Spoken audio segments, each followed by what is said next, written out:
25절에서 32절을 먼저 한 절씩 교독하겠습니다.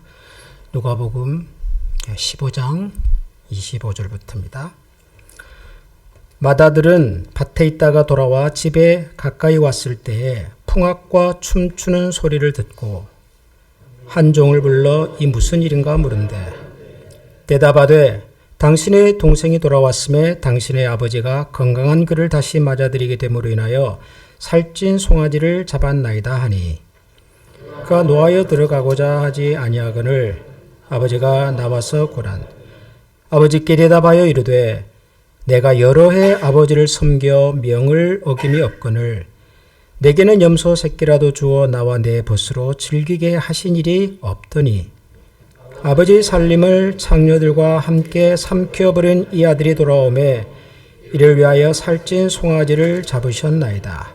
아버지가 이르되 너는 항상 나와 함께 있으니 내 것이 다 네 것이로되 이 동생은 죽었다가 살아났으며 내가 잃었다가 얻었기로 우리가 즐거워하고 기뻐하는 것이 마땅하다 하니라. 아멘. 시편 127편 1절을 한 곳 더 함께 읽겠습니다. 다 같이 읽겠습니다. 여호와께서 집을 세우지 아니하시면 세우는 자의 수고가 헛되며 여호와께서 성을 지키지 아니하시면 파수꾼의 깨어 있음이 헛되도다. 아멘. 5월 좋은 계절, 특별히 가정을 주제로 해서 우리가 매주 이 말씀을 나누고 있는데요. 어떻게 여러분들의 가족들이 얼마나 소중한지 확인하고 계십니까? 매일? 옆에 계신가요? 그분이? 손 한번 잡아주시겠어요? 혹시 하나님께서 당신을 통해 메마른 땅에 샘물 나게 하시기를 가난한 영혼, 목마른 영혼 당신을 통해 주 사랑 알기 원하네. 우리 한 번 더 할까요? 하나님께서 우리를 통해 하나님께서 우리를 통해 메마른 땅에 샘물 나게 하시기를 가난한 영혼 목마른 영혼 우리를 통해 주 사랑 알기 원하네. 손을 그대로 잡고 우리 한번 기도하겠습니다. 하나님 아버지 참 감사합니다. 이 땅의 수많은 사람들 중에 저희들을 부모와 자녀로 만나게 해주시고 남편과 아내로 만나게 해주시며 형제와 자매로 만나게 하셔서 하나님이 주인이 되시는 아름답고 거룩한 가정을 이루게 하신 하나님 감사합니다. 오늘까지 우리 가정의 주인이 되어주셨고 우리 가족들의 생사와 화복을 주관하시며 저희들의 필요를 항상 채우셨던 하나님께 이 시간 다시 한번 감사와 찬양을 올려드립니다. 우리가 서로를 통하여 하나님을 더 깊이 알아가고 서로를 통하여 메마른 이 세상 가운데 샘물과도 같은 우리의 가정, 우리의 가족들, 그리고 사랑하는 우리 믿음의 가정들이 다 되게 하여 주옵소서. 예수님 이름으로 기도합니다. 아멘. 아멘. 우리 한국 가정에 가보면 옛날에는 집집마다 이런 표구들이 하나씩 있었어요. 그죠? 이거 읽을 수 있습니까? 가화 만사성. 젊은 사람들이 별로 없어서 어른들은 너무도 익숙하고 어느 집에나 가도 하나쯤은 있는 액자입니다. 가정이 행복해야 모든 일이 잘 풀린다. 굉장히 중요한 우리 한국 사람들의 정서 속에 있는 가정에 대한 가족에 대한 아주 중요한 마음과 가치를 담고 있는 그런 표구입니다. 영어권에도 가정과 관련된 재미있는 표현들이 많은데요. 제가 최근에 누구를 통해 소개받았습니다. 이 글을 한번 보십시오. 읽어볼까요? Man to the left because women are always right. 빨리 안 웃으시면 조금 이상하신 분들인데요. 보니까 이게 화장실 앞에 있는 글자 같긴 한데 남자는 왼쪽, 여자는 오른쪽 그런 말이죠? 아닙니다.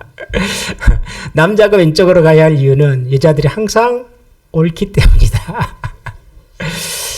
지금 영미권 사람들이 우리 한국 아시아 쪽 사람들보다는 위트가 좀 더 있는 것 같아요. 다 같은 얘기입니다. 가정이 소중하다, 가족이 소중하다, 뭐 그런 얘기인 것 같습니다.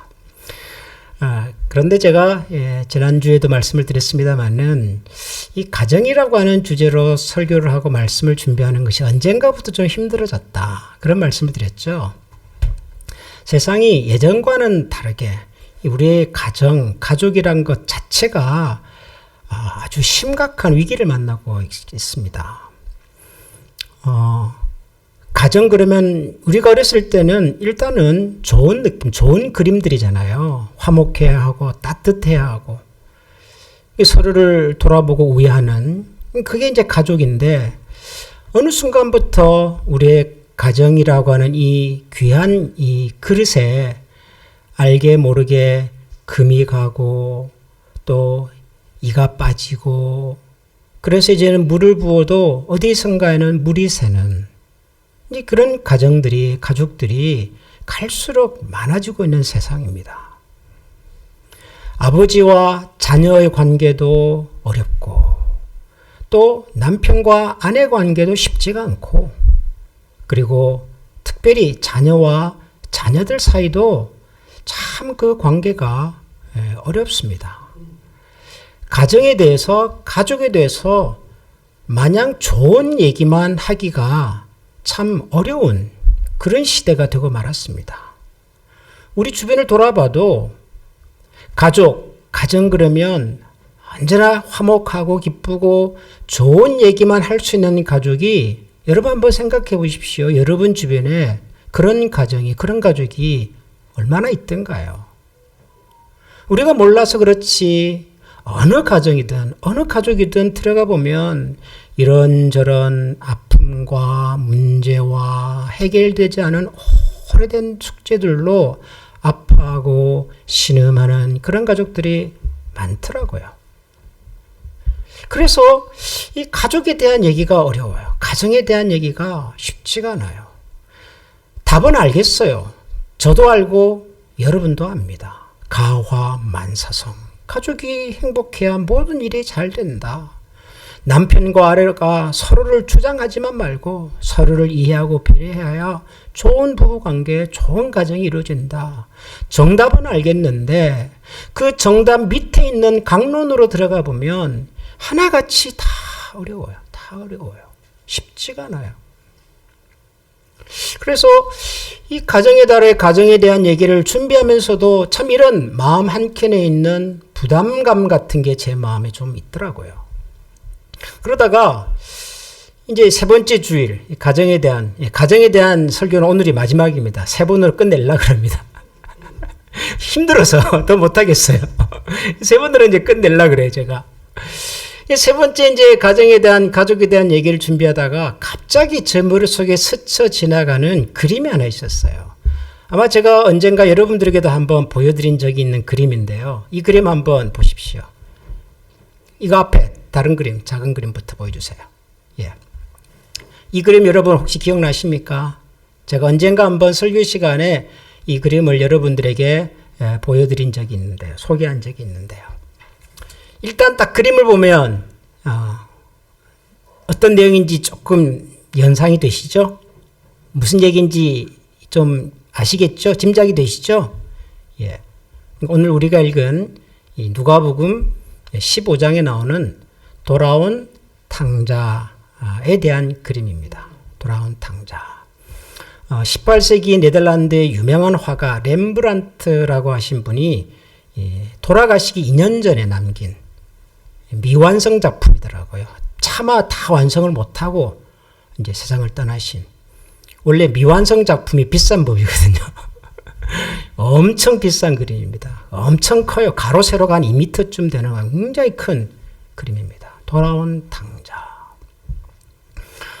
딱 보면 알겠어요. 아, 참 탕자가 돌아와서 아버지 품에 안기고 있고 아버지는 그런 아들을 또 이렇게 맞아주고 있고 그래서 아버지의 무한한 사랑, 아들을 향한 용서, 아버지의 품에 다시 안긴 아들의 그 안도감 이런 것들이 표현되어 있는 굉장히 중요한 작품입니다.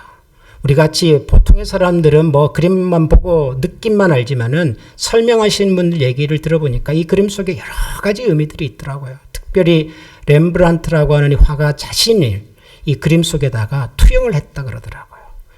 돌아온 아들의 모습은 자기의 젊었을 때 모습이고 아버지의 그림 속에는 이제 세상을 떠나기 직전 인생을 오래 살아본 자기의 마음 이 두 가지를 녹여낸 굉장히 중요하고 의미 있는 작품이다. 그렇게 설명을 했더라고요. 그런데 여러분 이 그림은 이게 다가 아니었어요. 두 번째 그림을 보여주십시오. 사실은 이 그림이 전체 그림이에요. 렘브란트가 그린 전체 그림은 이 그림입니다. 여러분 이 그림에 보면 아버지와 돌아온 아들 말고 몇 사람이 더 있어요. 그렇죠? 가운데 보면은 약간 흐릿하게 그려진 두 명의 사람. 아마도 아버지 집에서 일하던 하인들로 연상이 되는 사람들을 등장시켰어요. 그런데 오른편에 또 한 사람이 있어요. 빨간 망토를 입고 있는 키가 건장한 남자가 있어요. 여러분 이 사람은 누굴까요? 누구일 것 같습니까? 누가복음 15장에 나오는 이 이야기를 소재로 해서 그렸다면 화가가 오른쪽에 서 있는 이 건장한 남자는 누구일 것 같으세요?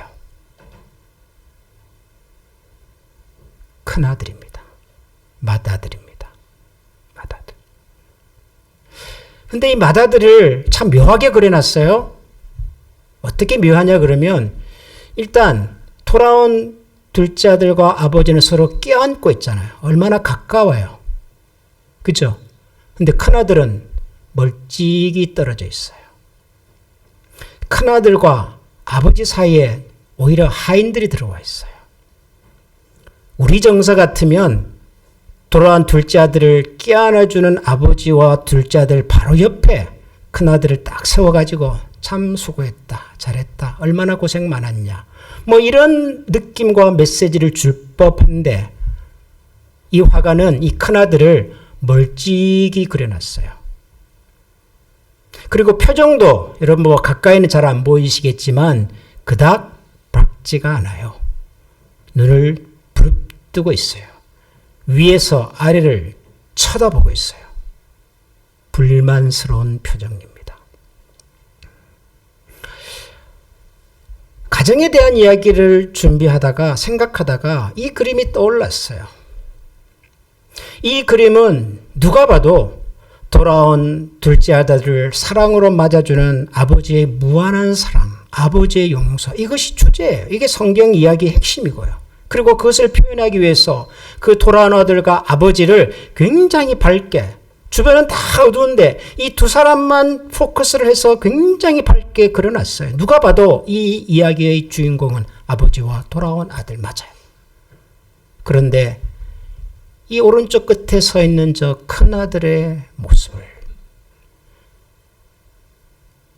어쩌면 저 큰아들의 모습 속에 우리의 모습이, 우리의 생각과 우리의 느낌이 혹시 들어있는 것은 아니었을까?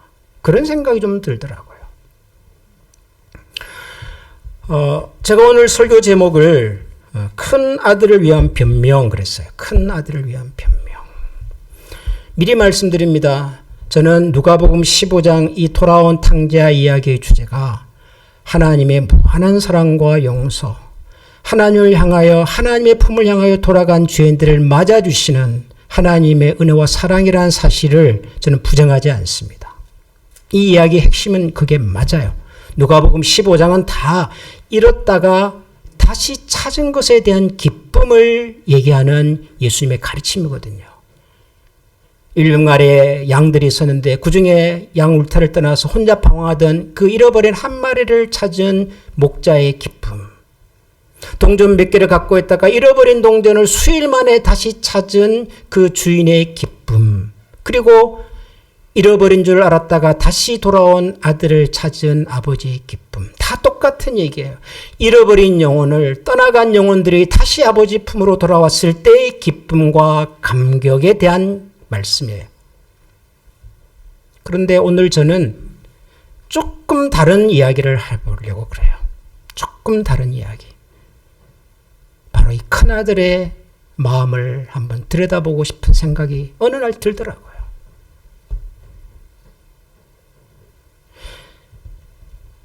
여러분, 이 누가복음 15장을 읽어보면 여러분이 아시는 대로 이야기의 흐름은 아주 단순해요. 어떤 아버지에게 아들 둘이 있었는데 그 중에 둘째 아들이 어느 날 아버지를 찾아와서 아버지, 나는 이 동네가 좀 답답해요. 제가 살기에는 너무 재미가 없어요. 보링합니다. 아버지, 제게 주실 유산을 미리 좀 주시면 제가 그것 가지고 제가 세상에 나가서 마음껏 한번 살아보겠습니다. 둘째가 찾아와서 아버지에게 그런 부탁을 했어요. 아버지는 둘째의 그런 부탁에 순순히 둘째 아들을 위한 유산을 나눠주죠. 근데 둘째 아들은 그 유산을 받아서 떠난 다음에 말 그대로 허랑방탕하게 살아요. 하고 싶은 거 다 하고 가볼 곳 다 가보고 그러면서 종국에는 모든 것을 잃어버리고 빈털터리가 되었고 거지가 되어버렸고 짐승들이 먹는 음식을 겨우 구걸해 먹을 만큼 신세가 몰락해버렸어요. 그때 불현듯 깨달은 거죠. 내가 차라리 이럴 바에야 아버지 집에 가서 종노릇이라도 하면 제대로 목숨이라도 부지할 수 있을 텐데. 그래서 돌아왔다는 거예요. 그런데 그런 아들을 이 아버지는 먼 거리에서부터 찾아가서 반갑다고 잘 왔다고 그동안 얼마나 고생이 많았냐고 깨안아주고 입을 맞춰주고 손가락에 가락지를 끼워주고 돌아온 그 아들의 그 기쁨을 나누기 위해서 잔치를 벌이고 있습니다. 근데 그 자리에 누가 찾아와요? 맏아들이 등장을 합니다. 밭에서 일을 하던 맏아들이 집에 와보니 갑자기 평소와 다른 소리들이 막 들리는 거예요. 노랫소리가 들리고 사람들의 웅성거리는 소리가 들리고 그래서 궁금해서 하인을 찾아가서 물었던 거죠. 도대체 이게 무슨 일이냐? 이게 웬 소란이냐? 그랬더니 하인 이야기가 주인님의 잃어버렸던 그 막내 도련님 그분이 지금 돌아와서 너무 기뻐서 지금 주인께서 잔치를 지금 벌이고 있는 얘기입니다. 그 말을 들은 맏아들이 집 안으로 들어가서 아버지를 만나는 거죠. 아버지가 아들에게 말을 합니다. 수고 많았다, 고생했다가 아니라 지금 잃어버렸던 네 동생이 돌아왔단다. 이게 얼마나 기쁜 일이냐. 그래서 지금 이런 잔치를 베풀고 있단다. 그러니까 맏아들이 뭐라고 그래요? 그 아버지한테. 아버지, 제가 아버지 곁에 사는 동안 아버지 저를 위해서 양 한 마리 잡아준 적이 있습니까? 염소 새끼 하나라도 잡아서 잔치를 베풀어 준 적이 있습니까? 저와 제 친구를 그래 준 적이 있습니까? 그런데 아니 아버지 유산을 받아서 저 낯선 곳에 가서 다 탕진하고 허랑방탕하고 자기 마음대로 살다가 돌아온 아들이 돌아왔다고 세상에 이렇게 잔치를 베풀어주는 법이 어디 있습니까? 큰아들이 그렇게 대꾸를 해요. 그러니까 아버지가 뭐라 그래요? 얘야, 내 것이 다 네 것인데 네가 뭐 그렇게 그걸 가지고 불평소리는 소리를 하냐? 지금 죽었던 네 동생이 돌아왔으니 같이 기뻐하는 것이 마땅하지 않냐? 아버지가 그런 얘기를 한 거예요. 성경은 여기까지만 기록이 되어 있어요. 그리고 그 이후 어떤 일이 일어나는지 우리는 잘 몰라요. 사실 성경은 그런 얘기를 우리에게 전하고 싶어서 이 이야기를 기록한 것이 아니니까요. 충분해요. 그렇지만 이 이야기를 읽다가 문득 저 그림 속에 등장했던 큰아들의 모습이 생각이 나더라고요. 여러분, 큰아들은 뭡니까 그러면? 큰아들은 어떤 사람입니까? 도대체 이 이야기 속에서 큰아들의 역할은, 큰아들의 존재감은 도대체 뭐였을까요? 여러분들은 이 이야기를 읽으면서 마음이 즐거우셨어요? 편하셨어요? 아마도 여러분들이 이 이야기를 읽을 때마다 마음이 편하고 즐겁고 감사하고 참 그랬다면 어쩌면 이 이야기 속에 등장하는 둘째 아들, 돌아온 탕자와 자기 자신을 좀 이렇게 일치시켜서 비슷하게 생각했을 가능성이 많아요. 사실은 성경은 그러라고 우리에게 얘기한 거예요. 우리가 다 잃어버렸던 양들이다. 우리가 다 아버지를 떠났던 인생이다. 그런 우리가 하나님 앞에 돌아와 보니 하나님은 우리를 꾸중하지 않고 이렇게 환영해 주신단다. 그러니 하나님 은혜와 사랑이 얼마나 크고 좋으냐 이 얘기를 하는 거예요. 맞아요. 우리는 항상 그렇게 읽어왔고 들어왔어요. 맞아요. 그럼 이 이야기 속에 등장하는 큰아들은 뭐냔 말이에요. 큰아들은. 만약에 여러분 중에 단 한 사람이라도 이 이야기 속에 내가 큰아들 같은 사람이라는 생각이 들면 이 이야기는 굉장히 힘들고 불편한 얘기예요. 여러분 그렇지 않아요? 둘째 아들이 아버지로부터 유산 받아가지고 어딘가에 가서 마음껏 살다가 돌아오는 동안 큰아들은 뭐 하고 있었어요? 성경에 보면 큰아들이 밭에서 돌아왔다 그래요. 밭에서. 밭에 왜 갔습니까? 일하러 간 거예요. 일하러 가는 거. 동생이 아버지로부터 유산 받아가지고 세상 천지로 나가서 놀고 허랑방탕하게 사는 동안 큰아들은 아버지 곁에서 홀로 남은 아버지 봉양하면서 밭에 나가서 일하면서 그렇게 살아온 아들이라고요. 그런데 어느 날 집에 돌아와 보니까 아버지 유산 가지고 막 마음대로 살다가 돌아온 동생이 돌아왔다고 세상에 아버지가 잔치를 벌여줬네. 그리고 그 아버지를 찾아가서 아버지 이럴 수가 있습니까? 나한테는 양 한 마리 잔치 베푸른 적이 없으면서 동생 때문에 저러는 게 말이 됩니까? 라고 했더니 그 아버지 입에서 나온 말이 뭐예요? 내 것이 다 네 것인데 점점점이 뭐죠? 뭐 그렇게 속 좁게 그런 거 아니에요. 그래도 네가 형인데 그런 얘기 아니에요. 아니 이게 다 네 것인데 뭐 그중에 조금 줬다고 그걸 가지고 그렇게 속 좁게 이런 거 아니에요. 여러분 참 묘한 것은요. 세상에 부모님 곁에서 평생을 봉사하고 평생을 헌신하고 자기 것을 다 쏟아부어 부모 곁을 지킨 아들에 대한 부모의 마음은 별로 확인이 잘 안 돼요. 고마워하셨는지 좋아하셨는지. 근데 세상에 뛰쳐나가서 마음대로 살다가 돌아온 아들이 돌아오면 그 아들에 대해서는 아버지가 잔치를 베풀어요. 이게 성경에만 있는 이야기가 아니라 실제로 우리가 살아보면 이런 일들이 비일비재해요, 여러분. 세상에 순하고 착하고 순종적인 자식들은 평생을 부모 곁에서 그렇게 봉사를 해도 제대로 된 대접, 제대로 된 인정, 제대로 된 사랑을 받아본 적이 별로 없어요. 뭐라고 그래요? 내게 다 네 것인데, 네가 그래도 큰아들인데, 맏인데 그걸로 퉁쳐요.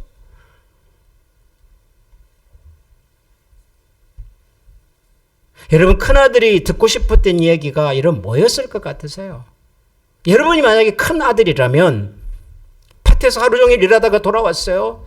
둘째가 지금 죽었는지 살았는지도 모르고 살다가 어느 날 갑자기 돌아왔는데 아버지의 잔치를 벌여줬대요. 그러면은 그 아버지를 만났을 큰아들이 아버지로부터 듣고 싶었던 얘기는 뭐였을 것 같으세요? 무슨 얘기를 듣고 싶으세요? 여러분이 큰아들이면. 얘야, 미안하다. 네 동생이 없는 동안 네가 우리 집안을 위해서 나를 위해서 이렇게 수고한 거 내가 다 안다. 고생 많았다. 그런데 죽은 줄 알았던 네 아들이 이렇게 돌아왔구나. 어떻게 하면 좋겠니? 뭔가 큰아들의 생각과 입장을 좀 이해해보고 배려해주는 그런 아버지의 이야기 아니었을까요? 아니 동생이 살아서 돌아왔는데 그거 싫어할 형이 어디 있어요 세상에. 죽은 줄 알았던 아들이 다시 돌아왔는데 그거 기뻐하지 않을 부모가 세상에 어디 있냔 말이에요. 기뻐하는 게 맞아요. 잔치하는 것이 맞아요. 그러나 그 전에 필요한 것이 뭐였겠어요 여러분. 그 큰아들을 향하여 너가 참 수고가 많았구나. 힘들었지. 고생 많았다. 고맙다. 네 덕분에 그래도 우리 집안 이렇게라도 살아가고 있다. 이게 다 네 덕분인 줄 안다. 그리고 난 다음에 그런데가 나와야 되는 거 아니냔 말이에요. 근데 우리가 살아가는 이 가정들을 보면 많은 경우에 이 순서가 바뀌는 거예요. 순서가. 하지 말라는 게 아니에요. 잔치하지 말라는 게 아니에요. 적어도 그 큰아들의 마음을 헤아려보는 그런 마음과 그런 태도는 적어도 필요하지 않았을까. 제가 이런 마음을 가지고 이 성경을 한번 쭉 들여다보니까요. 그렇다고 해서 처음부터 끝까지 다시 읽었다는 얘기는 아니고 의외로 우리 성경에 가족 이야기가 많아요. 가족 얘기가. 특별히 형제들 사이의 이야기가 꽤 많이 나와요. 여러분, 성경에 제일 먼저 등장하는 형제 얘기가 뭡니까? 가인과 아벨 얘기예요. 해피엔딩이에요? 새드엔딩이에요? 새드엔딩이에요. 형이 동생을 죽인 이야기가 성경에 나오는 첫 번째 형제 이야기예요. 여러분, 시사하는 바가 큽니다. 여러분, 성경에서 죄라는 말이 가장 먼저 등장하는 곳이 가인이 아벨을 죽였을 때예요. 하나님께서 가인에게 그렇게 묻잖아요. 죄가 지금 문 앞에서 너를 삼키려고 기다리고 있다. 그러면서 처음으로 죄라는 단어가 등장을 합니다. 성경은 형제 이야기를 우리에게 보여주면서 가장 먼저 죄라는 말로 소개를 해요. 그만큼 형제 간의 관계가 쉽지 않다는 얘기예요. 우리가 너무도 잘 아는 에서와 야곱 이야기 한번 들여다보세요. 이건 해피엔딩입니까? 새드엔딩입니까? 굳이 말하자면 해피엔딩이라고 할 수는 있어요. 그죠? 나중에 두 형제가 화목했으니까. 그런데 그 다음을 보세요. 그래서 두 형제가 서로 우애 좋게 아버지를 봉양하면서 잘 살았다더라 얘기 없어요. 그냥 만나고 서로 죽이지 않은 것이 그나마 다행이고 그 다음부터는 역시 뿔뿔이 흩어졌어. 한 사람은 에돔이라고 하는 족속의 조상이 되고 다른 한 사람은 우리가 알고 있는 유다 민족의 조상이 돼요. 이 두 민족은 후손들은 평생을 원수처럼 그랬잖아요.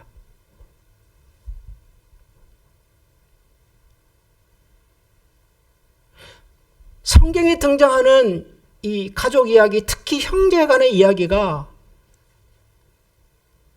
해피엔딩으로 끝나는 경우가 별로 없어요.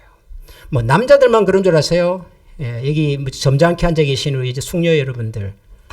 레아와 라헬 이야기 아시죠? 자매잖아요. 한 남자를 두고 요즘식으로 말하면 먹구덩이 잡고 싸우는 거 아니에요, 그거? 그렇죠. 한 남자의 아내가 되어가지고 평생을 살면서 서로를 얼마나 시기하고 자기 남편이 동생을 좀 더 좋아하는 것 같으면 자기 여종을 남편한테 보내가지고 또 아이를 갖게 만들고 자기 언니 집에 아이가 생기면 또 자기 여종을 보내가지고 남편을 또 아이를 갖게 만들고 그래서 태어난 아들이 뭐예요? 죄송하지만 이스라엘의 12지파입니다. 그게. 그 12지파가 12아들들이 사이좋게 우애 있게 잘 살던가요? 요셉을 죽이려고 하잖아요. 아니 죽인 거죠 사실은. 팔아넘겨버리고. 여러분 어려워요. 형제들 이야기가 어려워요. 자매들 이야기가 어려워요. 차라리 아버지와 자식의 이야기는 쉬워요. 왜냐하면 아버지는 항상 하나님에 대한 상징이거든요. 아버지는 세상의 그 어떤 자식도 부족해 보이든 거칠어 보이든 못난 자식도 아버지는 품어요. 내 자식이니까. 그렇잖아요. 자식들은 그래서 아버지 앞에 가서 무슨 얘기라도 해요. 자기가 어떻게 부모에게 했는지도 모르면서 아버지는 아버지라고 생각하고 모든 얘기를 다 털어내요. 그게 자식의 한계예요. 그게. 그러나 같은 자식들 입장에서 보면은 힘들 때가 많아요. 여러분 에서가 왜 그렇게 빗나가는 에서가 됩니까? 세상에 어머니 뱃속에서부터 자기 동생이 자기 뒷발꿈치를 잡고 있는 거예요. 아니 태어나서 한 번도 자기를 형 노릇 해준 적이 없어요. 동생이. 욕심은 그득해가지고 장자의 명분을 그래서 속여서 사겠다고 팥죽한 것으로 속이고 나중에는 어머니하고 작당을 해가지고 눈먼 아버지를 속이고, 여러분 그러잖아요. 그런 야곱 같은 동생 여러분 경험해 보셨어요? 그런 동생을 둔 형님들 그래도 여전히 우리가 젠틀하게 살아지던가요? 쉽지 않아요, 여러분. 형제들까지의 얘기가 쉽지가 않아요, 여러분. 큰아들의 저 마음이 한편 이해가 되는 거예요, 한편. 여러분, 가족이 절대로 아름답고 따뜻하고 화목한 공간만은 아닙니다. 가족들이 세상에서 가장 소중하고 가장 귀하고 가장 사랑스럽고 꼭 그런 존재만은 아니에요. 때로는 세상에서 가장 멀게 느껴지고 가장 힘들게 하고 정말 가장 듣고 싶은 얘기를 평생 듣지 못할 수 있는 사람이 때로는 가족일 수 있어요. 다른 사람한테는 가서 고맙대요. 미안하대요. 아니 그렇게 잘하는 얘기를 왜 남편한테는 안 하냔 말이에요. 왜 아내한테는 안 하냔 말이에요. 왜 자식한테는 못하고 부모한테는 못해요? 우리가 그렇게 산단 말이에요. 가족이 쉽지 않아요. 절대로 쉽지 않습니다. 저절로 가정이 화목해지지 않습니다. 우리가 그리스도인이라고 해서 우리의 가정이 저절로 하나님을 주인으로 모시는 아름다운 그런 이상적인 가족이 되는 게 아니에요, 여러분. 노력하셔야 합니다, 노력. 하나님이 주신 이 가정을 하나님의 복된 그릇으로 만들어내려면 노력해야 돼요, 노력해야 돼요. 부모는 부모로서 노력해야 되고요. 자식은 자식으로 노력해야 돼요. 아버지니까 내가 그 아버지 앞에 가서 무슨 이야기를 할 수 있겠다. 천만에요. 그 아버지는 나만의 아버지가 아니라 나와 함께 자란 또 다른 형제 자매들의 아버지이기도 하잖아요. 왜 내가 아버지의 모든 재산을 나만 다 유산으로 받아야 돼요? 왜 나는 마음껏 허랑방탕하게 살다가 돌아와도 환영을 받아야 돼요? 그렇지 못한 형님도 계신데 제일 먼저 형님 찾아가서 고맙다고 빌어야 될 거 아니에요, 여러분? 정말 제대로 된 동생이라면 그래야 되는 거 아니에요? 근데 우리가 이런 말 잘 못해요.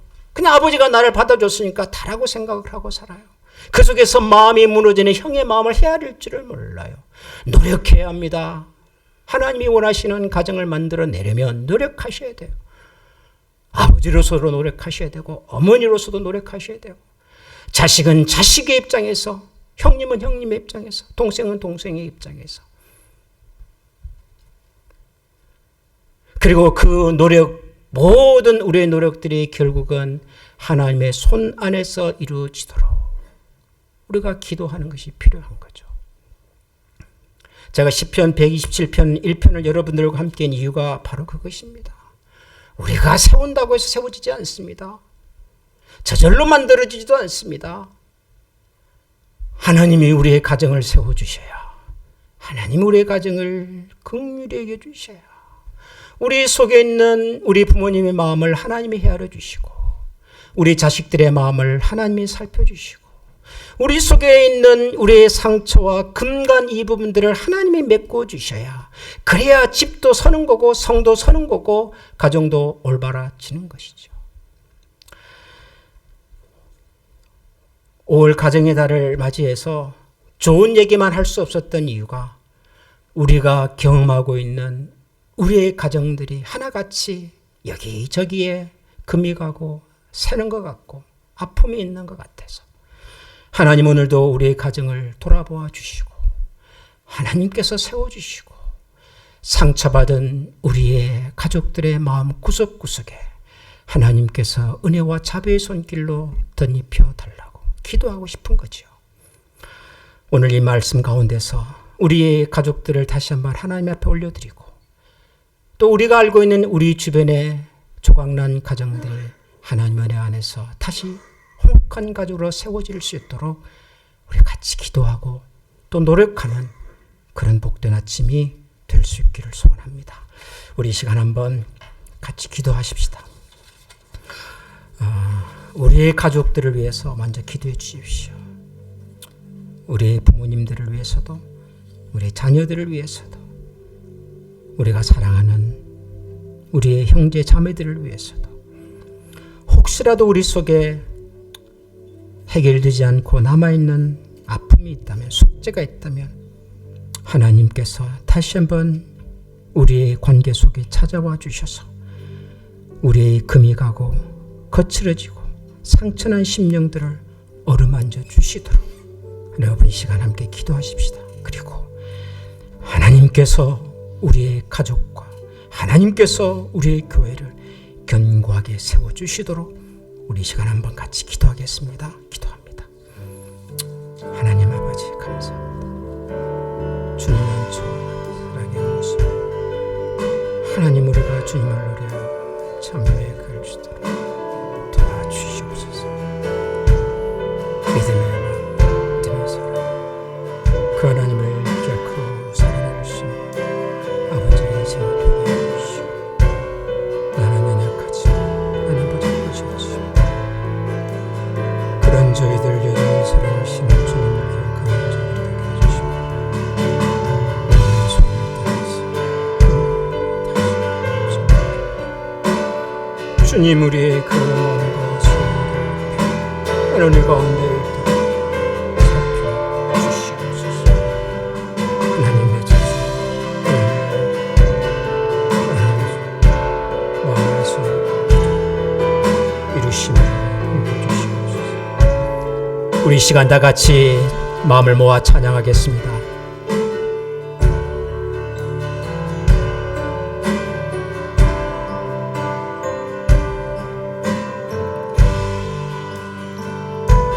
주보여 날 정결케 하고 주보여 날 자유케 하니 주 앞에 나 예배하는 이 시간 나의 모든 것을 주께 드리네. 주의 손 날 위에 씻기셨고 주의 발 날 위에 박히셨으니 이제는 내가 사는 것이 아니요 오직 주를 위해 사는 것이라.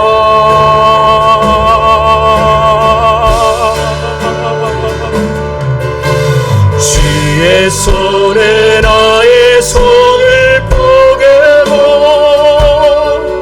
또 주의 발에 나의 발을 포개어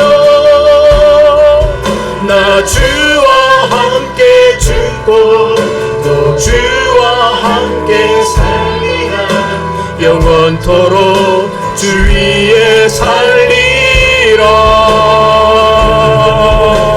주의 손에 나의 손을 포개고 또 주의 발에 나의 발을 포개어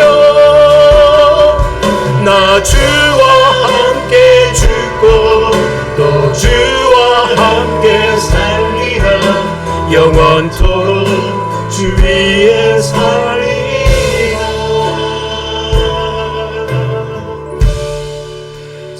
주에 살리라.